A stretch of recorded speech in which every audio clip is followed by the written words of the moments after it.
ವರ್ಗಾವಣೆ ಮಾಡಬೇಕು, ಆದರ್ಶ ವಿದ್ಯಾಲಯಗಳ ಮಾಡಬೇಕು, ಡೆವಲಪ್ ಆಗಬೇಕು. ಸರ್ಕಾರ ಮಹತ್ವಾಕಾಂಕ್ಷಿ ಶಾಲೆಗಳು ಇಸಿಸಿ ಅಂತ ಕರೆದಿದ್ದೀವಿ. ಇಸಿಸಿ ಅಂದ್ರೆ ಅರ್ಲಿ ಚೈಲ್ಡ್ ಕೇರ್ ಎಜುಕೇಶನ್, ಅಂದ್ರೆ ನಮ್ಮ ಶಾಲೆಯಲ್ಲಿಯೇ 1ರಿಂದ 8ನೇ ಜೊತೆಗೆ ಅಂಗನವಾಡಿ ಕೇಂದ್ರಗಳನ್ನು ಕರೆದಿದ್ದೀವಿ. ಅದ್ರ ಜೊತೆಗೆ LKG UKG ಕರೆದಿದ್ದೀವಿ. ಅದರ ಜೊತೆಗೆ ಬೈಲಿಂಗಲ್ ಅಂದ್ರೆ ಬಹುಭಾಷಾ ಕನ್ನಡ ಮತ್ತು ಇಂಗ್ಲಿಷ್ನಲ್ಲಿ ಬೋಧನೆ ಮಾಡುವಂತ ಪದ್ಧತಿಯನ್ನ ನಮ್ಮ ಸರ್ಕಾರಿ ಶಾಲೆಗಳಲ್ಲಿ ನಮ್ಮ ಸರ್ಕಾರ ಪ್ರಾರಂಭ ಮಾಡಿದೆ. ಎಲ್ಲ ಮಾಡುವ ಉದ್ದೇಶ ಸರ್ಕಾರಿ ಶಾಲೆಗಳ ಬಲವರ್ಧನೆ ಆಗಬೇಕು. ಸರ್ಕಾರಿ ಶಾಲೆಗಳಲ್ಲಿರುವಂತಹ ಕೊರತೆಯನ್ನ ಗ್ರಾಮ ಪಂಚಾಯತ್ ಅಧ್ಯಕ್ಷ ಸದಸ್ಯ SDMC ಅವರು ಮತ್ತು ಪಾಲಕರೆಲ್ಲರೂ ಕೂಡಿಕೊಂಡು ಅದನ್ನು ಸರಿದಾರಿ ತರಬೇಕು. ಅದನ್ನ ಬಿಟ್ಟು ಬರೀ ನಾವು ನೆಗೆಟಿವ್ ಆಗಿ ವಿಚಾರ ಮಾಡಿದ್ರೆ ಅದು ನಕಾರಾತ್ಮಕವಾಗಿಯೇ ಹೋಗಿ ಆ ಶಾಲೆ ಏನಾಗ್ತದೆ, ಒಂದು ದಿವಸ ಮುಚ್ಚುವಂತ ಪರಿಸ್ಥಿತಿ ಬರ್ತದೆ. ಅದಕ್ಕೆ ಆ ಶಾಲೆಯನ್ನು ಇನ್ನೂ ಮೇಲೆತ್ತಲಿಕ್ಕೆ ನಾವು ಏನೇನು ಮಾಡಬೇಕು ಆ ಎಲ್ಲ ಕ್ರಮಗಳನ್ನ ನಾವು ನೀವು ಕೂಡಿ ಕೈಗೊಳ್ಳಬೇಕಾಗ್ತದೆ. ಈಗ ಮುಖ್ಯವಾಗಿ ಇರುವಂತ ಏನು ಶಿಕ್ಷಕರ ಸಮಸ್ಯೆ ಇದೆ, ಅತಿಥಿ ಶಿಕ್ಷಕರು ಬರ್ತಾರೆ, 1-2 ದಿವಸ ಪಾಠ ಮಾಡ್ತಾರೆ, ಹೋಗ್ಬಿಡ್ತಾರೆ. ಆ ಅತಿಥಿ ಶಿಕ್ಷಕರಿಗೆ ಈ ವಿದ್ಯಾರ್ಥಿಗಳಿಗೆ ಹೇಳುವಂತ ಒಂದು ಕೌಶಲ್ಯ, ಇಂಗ್ಲಿಷ್ ಮಾಧ್ಯಮದಲ್ಲಿ ಬೋಧಿಸುವಂತ ಒಂದು ಸಾಮರ್ಥ್ಯ ಬಹುಶಃ ಅವರಲ್ಲಿ ಇರ್ಲಿಕ್ಕಿಲ್ಲ. ಅದಕ್ಕೆ ಅವರು ಅಲ್ಲಿ ಹೋಗಿದ್ದಾರೆ ಅಂತ ಹೇಳ್ತಾರೆ. ಸೊ ಅಂಥವ್ರ ಮುಂದೆ ಏನು ಶಿಕ್ಷಕರು ನನ್ಗೆ ಗೊತ್ತಿಲ್ಲ. ಆದರೆ ಇಲ್ಲಿ ಕೆಲವು ಶಿಕ್ಷಕರು ಆಕ್ಟಿವ್ ಆಗಿ ಕೆಲಸ ಮಾಡ್ತಾ ಇದ್ದಾರೆ. ಇಂಗ್ಲಿಷ್ ಇರ್ಬೋದು, PCM ಮ್ಯಾಥ್ಸ್ ಸೈನ್ಸ್ ಇರ್ಬೋದು, ಬೇರೆ ಬೇರೆ ಕಾರಣಗಳಿಂದ ಅವರು ಹೋಗ್ತಾ ಇದ್ದಾರೆ, ಅದು ಓಕೆ. ಬಟ್ ಈ ವಿದ್ಯಾರ್ಥಿಗಳಿಗೆ ಸಮರ್ಥವಾಗಿ ನಾನು ಅವರು ಕೇಳುವ ಪ್ರಶ್ನೆಗಳಿಗೆ ಮಾಡುವ ಪಾಠಗಳ ಒಂದು ವಿಮರ್ಶೆ, ವಿದ್ಯಾರ್ಥಿಗಳು ಏನಾದರೂ ಕೇಳಿದಾಗ ವಿಮರ್ಶೆ ಮಾಡೋದು ಮತ್ತು ಆ ವಿದ್ಯಾರ್ಥಿಗಳ ಜೊತೆಗೆ ಸಂವಾದ ಮಾಡೋದು, ಪಾಠದ ಬಗ್ಗೆ ಒಂದು ನಾಲೆಜ್, ಒಂದು ಏನು ಜ್ಞಾನಾರ್ಜನೆ ಬಗ್ಗೆ ಇಂಥ ಶಿಕ್ಷಕರು ಮಾತ್ರ ಇಲ್ಲಿ ಆಸಕ್ತಿಯಿಂದ ಕೆಲಸ ಮಾಡಿದ ವಿದ್ಯಾರ್ಥಿಗಳ ಒಂದು ಭವಿಷ್ಯ ಉನ್ನತ ಮಟ್ಟಕ್ಕೆ ಹೋಗ್ತದೆ. ಈಗಾಗಲೇ ಹೇಳಿದಂಗೆ IIT ಯಲ್ಲಿ ಮತ್ತು ಮೆಡಿಕಲ್ ಫೀಲ್ಡ್ ತಗೊಂಡವರು ಎಲ್ಲರೂ IIT, ಎಲ್ಲರೂ ಮೆಡಿಕಲ್, ಎಲ್ಲರೂ ನಿರೀಕ್ಷೆ ಇಲ್ಲ. ಪಾಲಕರ ಆಸೆ ಆಕಾಂಕ್ಷೆ ಏನಂದ್ರೆ ಎಲ್ಲರೂ ಡಾಕ್ಟ್ರೇ ಆಗಬೇಕಾಗಿತ್ತು, ಎಲ್ಲರೂ ಇಂಜಿನಿಯರೇ ಆಗಬೇಕು. ಮತ್ತೆ ಎಲ್ಲರೂ ಇಂಜಿನಿಯರ್ ಆದ್ರೆ ಉಳಿದ ಹುದ್ದೆಗಳು ಯಾರು ಮಾಡಬೇಕು? ಬಿಸ್ನೆಸ್ ಮ್ಯಾನ್ ಯಾರು ಆಗಬೇಕು? ಸೈಂಟಿಸ್ಟ್ ಯಾರಾಗಬೇಕು? ಫಾರ್ಮಸಿಸ್ಟ್ ಯಾರಾಗಬೇಕು? ಅದಕ್ಕಾಗಿ ವಿದ್ಯಾರ್ಥಿಗಳ ಮೇಲೆ ನಿಮ್ಮ ಆಸೆಯನ್ನ, ನಿಮ್ಮ ಕನಸನ್ನ ಹೇರಬೇಡಿ. ಸೊ ಅವನು ಏನು ಇಷ್ಟಪಡ್ತಾನೆ ಅವನ ಇಷ್ಟದ ಪ್ರಕಾರ, ಒಬ್ಬ ಡ್ರಾಯಿಂಗ್ ಬಹಳ ಆಸಕ್ತಿ ತೋರಿಸ್ತಾನೆ, ಡ್ರಾಯಿಂಗ್ ಮಾಡಿ. ಆರ್ಟ್ಸ್ ಏನು ಕಲೆಯಲ್ಲಿ ಸುಮಾರು 1 ಕೋಟಿ ಬೆಲೆ ಬಾಳುವ ಚಿತ್ರಗಳ ಪ್ರದರ್ಶನಕ್ಕಿಟ್ರೆ ಆ ಬೆಲೆ ಎಷ್ಟದ ಒಂದು ಚಿತ್ರ 100 ಕಥೆಗಳನ್ನು ಹೇಳ್ತದಂತ. ಅದಕ್ಕೆ ಆ ಚಿತ್ರ ಬಿಡಿಸಿದ ಕಲೆಗೆ ಸಾಕಷ್ಟು ಮೊತ್ತ ಇದೆ, ಖರೀದಿ ಮಾಡ್ಕೊಂಡು ಹೋಗ್ತಾರೆ ಪೇಂಟಿಂಗ್. ಅದಕ್ಕಾಗಿ ನಾವು ಈ ಹುದ್ದೆ ಮೇಲು, ಈ ಹುದ್ದೆ ಕಿಕ್ಕಳು, ಇವರು IIT, ಇವರು ಮೆಡಿಕಲ್ಲು ಯಾವುದೂ ಇಲ್ಲ. ಸೊ ವಿದ್ಯಾರ್ಥಿಗಳು ತಾವು ಏನು ಇಷ್ಟಪಡ್ತೀರಿ, ತಾವು ಯಾವುದರಲ್ಲಿ ಆಸಕ್ತಿಯನ್ನು ಹೊಂದಿದ್ದೀರಿ ಆ ವಿಷಯದಲ್ಲಿ ಪಾಲಕ ಪೋಷಕರು ನಾವು ಅವರಿಗೆ ಮಕ್ಕಳಿಗೆ ಪ್ರೋತ್ಸಾಹ ಕೊಡಬೇಕು. ಶಿಕ್ಷಕ ಆಗ್ತೀನಂದ್ರೆ ಶಿಕ್ಷಕ ಮಾಡಬೇಕು, ಇಲ್ಲ ನಾವು ಮೆಡಿಕಲ್ಲೇ ಓದ್ತೀನಂದ್ರೆ ಮೆಡಿಕಲ್ಗೆ ನಾವು ಪ್ರೋತ್ಸಾಹ ಕೊಡಬೇಕು, ಇಲ್ಲ ಇಂಜಿನಿಯರಿಂಗ್ ಮಾಡ್ತೀನಿ ಇಂಜಿನಿಯರಿಂಗ್ ಕೊಡಬೇಕು, ಇಲ್ಲ ನಾನು ಏನೋ ಬಿಸ್ನೆಸ್ ಮ್ಯಾನ್ ಆಗ್ತೀನಿ, ನಾನು ಆಗಪ್ಪ ಬಿಸ್ನೆಸ್ ಮ್ಯಾನ್ ಮಾಡು. ಈಗ ಸರ್ಕಾರ ಸಾಕಷ್ಟು ಸವಲತ್ತುಗಳನ್ನು ಕೊಡ್ತಾ ಇದೆ, 100 ಕೋಟಿ ರೂಪಾಯಿ 50 ಕೋಟಿ ರೂಪಾಯಿ ಸಾಲವನ್ನು ಕೊಡ್ತಾ ಇದೆ. ಒಳ್ಳೆಯ ನಾನು ಅಗ್ರಿಕಲ್ಚರ್ ಆಗಕ್ಕಾಗಲ್ಲ, ಸಾಕಷ್ಟು ಅವಕಾಶಗಳು, ಮಾಡರ್ನ್ ಟೆಕ್ನಾಲಜಿ ಬಂದಿದೆ ಎಲ್ಲ. ಹೀಗೆ ವಿದ್ಯಾರ್ಥಿಗಳು ನಾನಾ ರಂಗಗಳಲ್ಲಿ, ಎಲ್ಲ ರಂಗಗಳಲ್ಲಿ ವಿದ್ಯಾರ್ಥಿಗಳು ಬೆಳಿಬೇಕು. ಅಂದಾಗ ನಮ್ಮ ಸ್ವಸ್ಥ ಸಮಾಜ ನಿರ್ಮಾಣ ಮಾಡಲಿಕ್ಕೆ ಸಾಧ್ಯ ಆಗ್ತದೆ. ಈಗಾಗಲೇ ಅತಿಥಿ ಶಿಕ್ಷಕರನ್ನ ಈ ಶಾಲೆಯಲ್ಲಿ ನೇಮಿಸಿಕೊಂಡಿದ್ದೀವಿ, ಆದರೆ ಅವರು ಬಿಟ್ಟು ಹೋಗಿದ್ದಾರೆ. ಅವರು ಬಿಟ್ಟು ಹೋದವ್ರು ತುಂಬಬೇಕಾಗಿದೆ. ಮತ್ತು 4 ಜನ ಅತಿಥಿ ಶಿಕ್ಷಕರಿಗೆ ಈಗಾಗಲೇ ಮೊನ್ನೆ ಸೈನ್ ಮಾಡಿ ಕೊಟ್ಟಿದ್ದೀನಿ. ಮತ್ತು ಆ ಹೆಡ್ ಮಾಸ್ಟರ್ಗಳು ಕೂಡ ಹೇಳಿದ್ದೀನಿ, ಬಂದು ಇಮಿಡಿಯೇಟ್ಲಿ ಇವತ್ತು 14ನೇ ತಾರೀಕು ಅಲ್ಲಿಯೂ ಕೂಡ ಕಾರ್ಯಕ್ರಮ ಇದೆ. ಮತ್ತು ಆ ಕಾರ್ಯಕ್ರಮ ಮುಗಿಸ್ಕೊಂಡ ನಂತರ ಸೋಮವಾರ ದಿವಸ ಈ ಶಾಲೆಗೆ ಅವರು ಬರ್ತಾರೆ 4 ಜನ.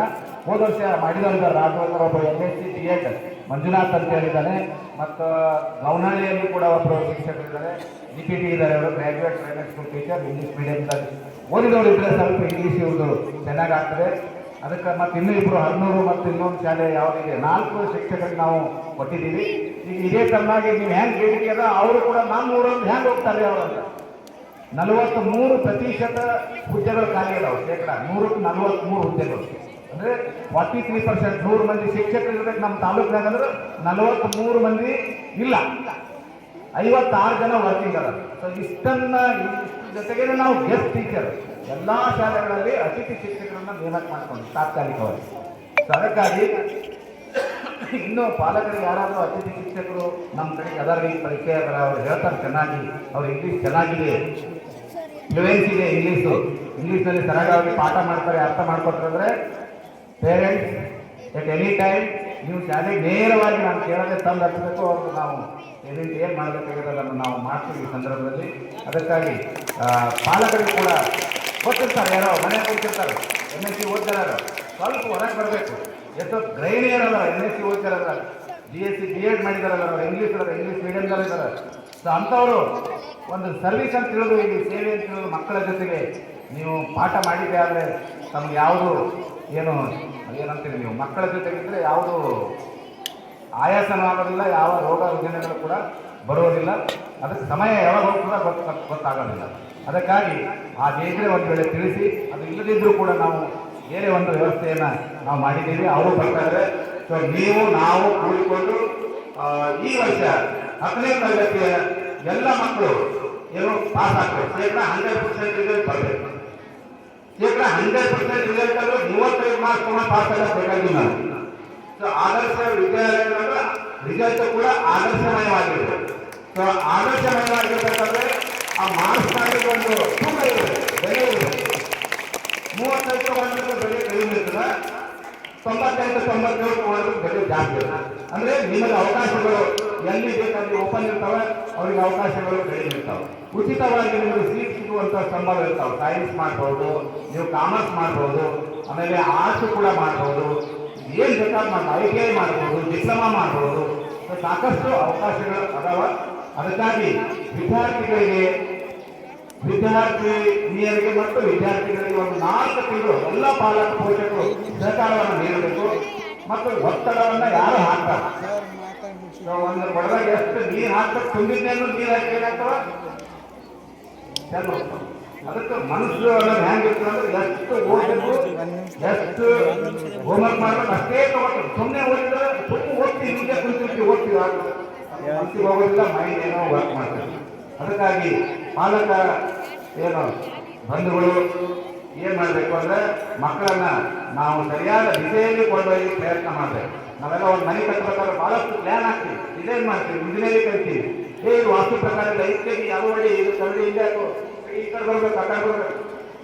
ಅದು ಭೌತಿಕ ಒಂದು ಮನೆಗಾಗಿ ನಾವು ಮಾಡ್ತೀವಿ. ಜೀವಂತ ಇರುವ ನಮ್ಮ ಮಕ್ಕಳು ಮುಂದೆ ಏನಾಗಬೇಕು, ಅವ್ರಿಗೆ ಯಾವ ರೀತಿ ಇರಬೇಕು, ಅವರ ವರ್ತನೆ ಯಾವ ರೀತಿ ಇರಬೇಕು, ಅವರ ನಡೆನುಡಿ ಯಾರಿಗಿರಬೇಕು, ಇವುಗಳನ್ನು ಕೂಡ ಸಂಸ್ಕಾರ ನೀಡುವಂಥ ಒಂದು ಅತಿ ಮಹತ್ವವಾದಂಥ ಕೆಲಸ ಯಾರಾಗಿದೆ ಇವತ್ತು ಪಾಲಕರಾಗಿದೆ. ಯಾವ ರೀತಿ ನೀವು ಸಂಸ್ಕಾರ ಕೊಡ್ತೀರಿ ಅದೇ ಥರನಾಗಿರುವಂಥ ಮಕ್ಕಳು ನಮ್ಮ ಸಮಾಜದಲ್ಲಿ ಮುಂದೆ ಬೆಳೆದು ದೊಡ್ಡವರಾಗ್ತಾರೆ. ಪಾಲಕರ ಪಾತ್ರ ಬಹಳ ಹಿಡಿದಾದದ್ದು. ಅದರ ಜೊತೆಗೆ ಏನು ಮಾರ್ಗದರ್ಶನ, ಸಲಹೆ, ಸೂಚನೆ, ಸಹಕಾರ ಮತ್ತು ಶಿಕ್ಷಣದ ಮಹತ್ವ ಕುರಿತು ಶಿಕ್ಷಕರು ಕೂಡ ಇಲ್ಲಿ ತಮ್ಮ ಮ್ಯಾಕ್ಸಿಮಮ್ ಪ್ರಯತ್ನ ಮಾಡ್ತಾರೆ. ಇದು ಶಿಕ್ಷಕರು. ಇನ್ನೊಂದು ಸಮಸ್ಯೆ ಇರೋದು ಬಸ್ಸಿನ. ನಾನು ಮೊನ್ನೆ ಈ ಶಾಲೆಗೆ ವಿಸಿಟ್ ಮಾಡಿ ಈ ಪೋಷಕರ ದಿನಾಚರಣೆ ಸಂಬಂಧ ಎಲ್ಲ ಪೋಷಕರಿಗೆ ಇನ್ವೈಟ್ ಮಾಡಿ ಇದೊಂದು ಒಳ್ಳೆಯ ಶಾಲೆಗೆ ತಂದೆ ಅವರು ಊಟದ ವ್ಯವಸ್ಥೆ ಮಾಡಿ ಹೇಳಕ್ಕೆ ಬಂದಾಗ ಸೊ ಆಟೋದಾಗ ಕಳಿಸ್ತಾ ಇದ್ದೀರಿ. ಸೊ ಆಟೋದಾಗ ಹ್ಯಾಂಗೆ ಕಳಿಸ್ತೀರಿ ಅಂದ್ರೆ ಮುಂದೆ ಡ್ರೈವರ್ ಬಾಗಿ ಈ ಕಡೆ ಮೂವರು ಅವ ನಡೆಸೋನು ಒಳ ಒಂದು 7 ಮಂದಿ ಅಂದ್ರೆ ಒಂದು ಆಟೋದಾಗ 20 ಮಂದಿ ತುಂಬ್ಕೊಂಡು ಹೋಗ್ತಾನೆ. 20 ಮಂದಿ. ಇದು ಏನು ನಿಮ್ಗೆ ಚಲೋ ಅನಿಸ್ತದೆ ಹೆಂಗೆ ಗೊತ್ತಾಗ ಅವ್ನು ಯಾಕಂದ್ರೆ ಹೊರಸ್ಬೇಕು ಮೊದಲೇ ರೋಡ್ ಖರಾಬ್. ಸೊ ಅದಕ್ಕಾಗಿ ಮೊದಲಾಗಿ ನಾನು PWD ನಮ್ಮ ಕಾರ್ಮಿಕರಿಗೆ ರಿಟೈರ್ಮೆಂಟ್ ಆಗ್ತದೆ ಯಾವುದಾದ್ರೂ ಫಂಡ್ ಇತ್ತಂದ್ರೆ ಅಟ್ಲೀಸ್ಟ್ ನಮ್ಮ ಸಾಲಿತನನೇ ಮಾಡಿ ಅಂತ ಹೇಳಿ ನಾನು ಮುಂದೆ ಹೋಗೋಣ.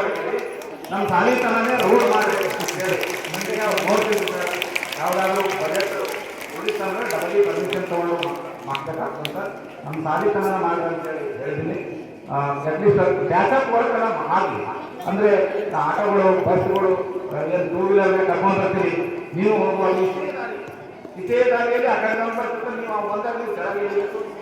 ಅದು ಕೆಳಗೆ ಆತುರದಲ್ಲಿ ಜಲ್ದಿ ಮಗನಿಗೆ ಮನೆಗೆ ಬಿಟ್ಟು ಮತ್ತೆ ಬೇರೆ ಕೆಲಸ ಹೋಗ್ಬೇಕು. ಆತುರದಲ್ಲಿ ದೂರದಲ್ಲಿ ಅನಾಹುತಗಳು ಸಂಭವ ಆಗುತ್ತಿರ್ತಾವೆ. ಅದಕ್ಕಾಗಿ ರೋಡಿನೊಂದು ನಾನು PWD ಮಾತಾಡ್ತೀನಿ, ತಾವು ಶಾಸಕರಿಗೆ ಮಾತಾಡಬೇಕು. ಪರ್ಮನೆಂಟ್ ಆಗಿ ಅದು ಆದ ಕೆಲಸ. ನಾನು ಶಾಸಕರಿಗೆ ಇನ್ವೈಟ್ ಮಾಡಿದ್ದೆ, ಬೇರೆ ಕೆಲಸದಲ್ಲಿ ಆಧಾರ ಅಂತೇಳಿ ಬಂದಿಲ್ಲ. ಸೊ ಬಂದಾಗ ನಾನು ಕೂಡ ಈ ವಿಷಯವನ್ನು ನಾವು ಗಮನ ತರ್ತಾ ಇದ್ದೀವಿ. ಇನ್ನು 3ನೇದಾಗಿ ಬಸ್ಗಳು ಸಮಯಕ್ಕೆ ಸರಿಯಾಗಿ ಬರೋದಿಲ್ಲ ಅಂತೇಳಿ ಹೇಳಿದರು. ಸೊ ಬಸ್ಗಳು ಬೇರೆ ಬೇರೆ ಇದರಲ್ಲಿ ನಾನು ಅಫಜಲ್ಪುರದ ಹೋದಾಗ 2 ಬಸ್ ಅಡ್ವಾನ್ಸ್ ಬಂದು ನಿಂದಿರ್ತೀವಿ ಅಲ್ಲಿ ಕರ್ಕೊಂಡು ಹೋಗಿ ಆಮೇಲೆ ಮುಂಜಾನೆ ಕೂಡ ಫಿಕ್ಸ್ ಟೈಮ್ ಕರೆಕ್ಟ್ ಆ ಟೈಮಿಗೆ ರೀಚ್ ಆಗಬೇಕು. ಒಂದು ಕೇಸ್ನಾಗ ನಿಲ್ಲಬೇಕು ಬಸ್ ಸ್ಟ್ಯಾಂಡ್ನಾಗ ಎಲ್ಲ ಹುಡುಗರು ಬರ್ತಾವೆ, ಅದನ್ನು ತುಂಬ್ಕೋಬೇಕು, ತಂದು ತಂದೆ ಇರ್ತದೆ. ಸೊ 9:45 ತನಕ ಇರ್ತೀವಿ. ಆದರೆ ಇದು ಭಾಳ ಸಮೀಪನೇ ಅದ, ಏನು ಭಾಳ ದೂರ ಇಲ್ಲ, 6 ಕಿಲೋಮೀಟರ್ ಅದ. ಸೊ ಯಾವುದಾದ್ರೂ ಬಸ್ಗಳು ನಿಂತಿರ್ತವೆ ಸಮಯಕ್ಕೆ ಸರಿಯಾಗಿ 9:15 ಅಲ್ಲಿ ಬಿಟ್ಟರು ಕೂಡ ನಾವು 9:40 ತನಕ ಮಕ್ಕಳಿಗೆಲ್ಲರೂ ಬರ್ತಾರೆ. ಅದಕ್ಕೆ 1-2 ಪಾಯಿಂಟ್ ಮಾಡಿ ಅವರಿಗೆ ಖುದ್ದಾಗಿ ಭೇಟಿ ಆಗ್ತೀನಿ. ಯಾರೋ ಡಿಪೋ ಮ್ಯಾನೇಜರ್ಗೆ ಫೋನು ಕೂಡ ಇದೆ, ಖುದ್ದಾಗಿ ಭೇಟಿಯಾಗಿ ಯಾವ ಶಾಲೆ ಎಲ್ಲರಿಗೂ ಬೇರೆ ಶಾಲೆಯಲ್ಲಿ ಕೂಡ ಹೆಚ್ಚು ಕಡಿಮೆ ನಡೀತದೆ. ಆದರೆ ಈ ಶಾಲೆಗೆ 10ನೇ ತರಗತಿ ವಿದ್ಯಾರ್ಥಿಗಳಿಗೆ ಈಗ ತೊಂದರೆ ಆಗ್ತದೆ, ಒಂದು ತಿಳುವಳಿಕೆ ತೊಂದರೆ ಆಗ್ತದೆ. ಅದಕ್ಕಾಗಿ ಬಸ್ಸುಗಳು ಸಮಯಕ್ಕೆ ಸರಿಯಾಗಿದ್ದರೆ 9:40 ಬಂತಂದ್ರೆ 9:50 ನಾವು ಪ್ರೇಯರ್ ಮಾಡ್ತೀವಿ. ಸ್ಪೆಷಲ್ ಕ್ಲಾಸ್ ಇರ್ತದೆ 10ನೇದವರು ಸ್ವಲ್ಪ ಆ ಪಾಲಕ ಪೋಷಕರು ಮುಂಜಾನೆ ಸ್ಪೆಷಲ್ ಕ್ಲಾಸ್ ಇತ್ತಂದ್ರೆ ಕೋಚಿಂಗ್ ಕ್ಲಾಸ್ ಇತ್ತಂದ್ರೆ ಅವರು ಸ್ವಲ್ಪ ವೈಯಕ್ತಿಕವಾದ ಕಾಳಜಿಯನ್ನು ವಹಿಸಿಕೊಂಡು ಮುಂದಿನ ಬಸ್ಸಿಗೆ ಮೊದಲನೇ ಬಸ್ಸಿಗೆ ಬರಬೇಕಾಗ್ತದೆ.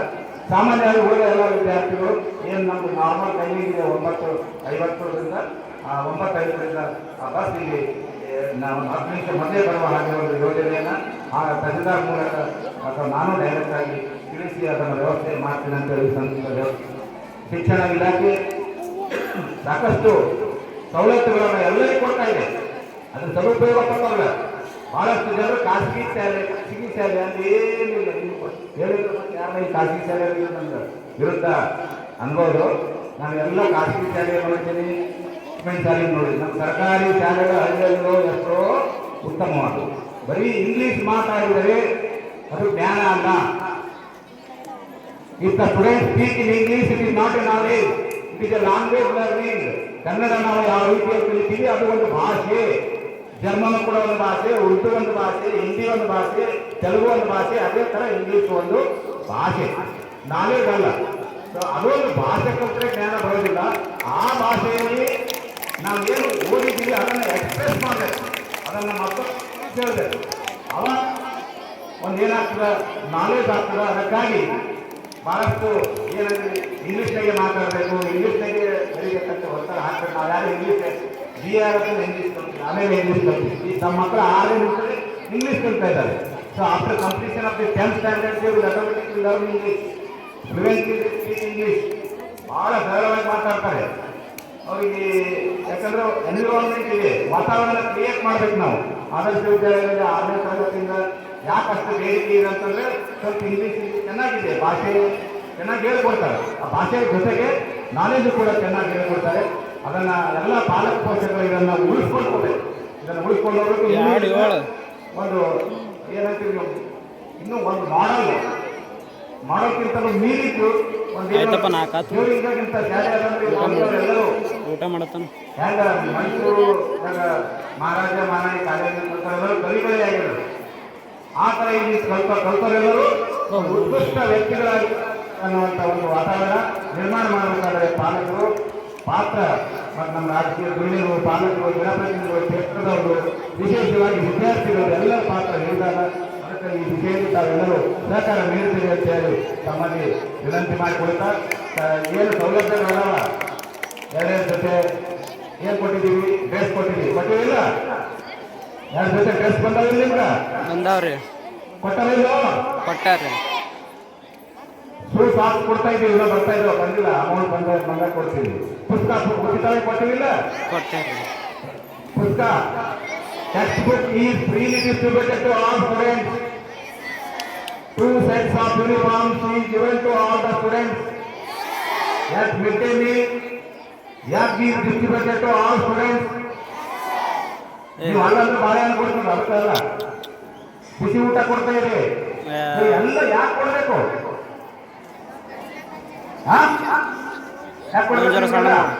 ಬಿಡ ಬಿಡ ಬಿಡ. ಎಲ್ಲ ಸಮಾಜ, ನಮ್ಮ ರಾಷ್ಟ್ರ, ಜರ ಮ್ಯಾಕೆತ್ತದು, ನಮ್ಮ ರಾಜ್ಯ, ತಾಲೂಕಿನ ಪ್ರಾಪರ್ಟಿ, ಆಸ್ತಿ ಇದೆಲ್ಲ ಎಲ್ಲ ಮುದ್ದು ಮಕ್ಕಳು ಏನದ ಈ ಭಾರತ ದೇಶದ ಒಂದು ಪ್ರಾಪರ್ಟಿ ಆಸ್ತಿ ಇದೆ. ನೀವು ಈ ಆಸ್ತಿಯನ್ನ ಸಂರಕ್ಷಣೆ ಮಾಡಬೇಕು, ಈ ಆಸ್ತಿಯನ್ನು ಚೆನ್ನಾಗಿ ಉಪಯೋಗ ಆಗಬೇಕು, ನಮ್ಮ ದೇಶ ನಿರ್ಮಾಣ ಮಾಡಬೇಕು ಅನ್ನುವ ವಿಷಯದಿಂದ ವಿದ್ಯಾರ್ಥಿಗಳ ಒಂದು ಶಿಕ್ಷಣಕ್ಕೆ ಎಲ್ಲಿಲ್ಲದ ಮಹತ್ವ ಸರ್ಕಾರಿ ಶಾಲೆಗಳಲ್ಲಿ ಕೊಡ್ತಾ ಇದೆ.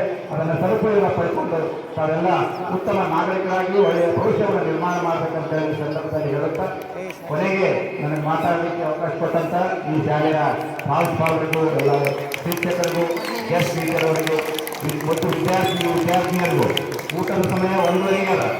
ಆಮೇಲೆ ಸುಮ್ಮನೆ ಕೂತಾರೆ ಇದು ಯಾವಾಗ ಹೋಗ್ಬೇಕಂತ ಹಸಿವಾದ ಇವನ್ನ ಹೇಳಿದ್ರೆ ಏನು ಕೇಳಲ್ಲ, ಯಾರು ಕೇಳಲ್ಲ. ಕೇಳಿದ್ರೆ ನಾ ಏನು ಹೇಳ್ತೀನಿ, ಯಾರು ಕೇಳಿಲ್ಲ. ಅವ್ರ ಗಮನ ಎಲ್ಲ ಎಲ್ಲಿಂದ್ರೆ ಊಟದ ಕೈಗೆ. ಆಯ್ತು, ಅದು ಇಂಪಾರ್ಟೆಂಟ್. ಊಟ ಮಾಡಿದ್ರೆ ನಮ್ಗೆ ಶಕ್ತಿ ಹಿಡ್ಕೊಪ್ಪ, ಅದು ಹಿಡ್ಕೊ. ಧನ್ಯವಾದಗಳು ಎಲ್ಲರಿಗೂ.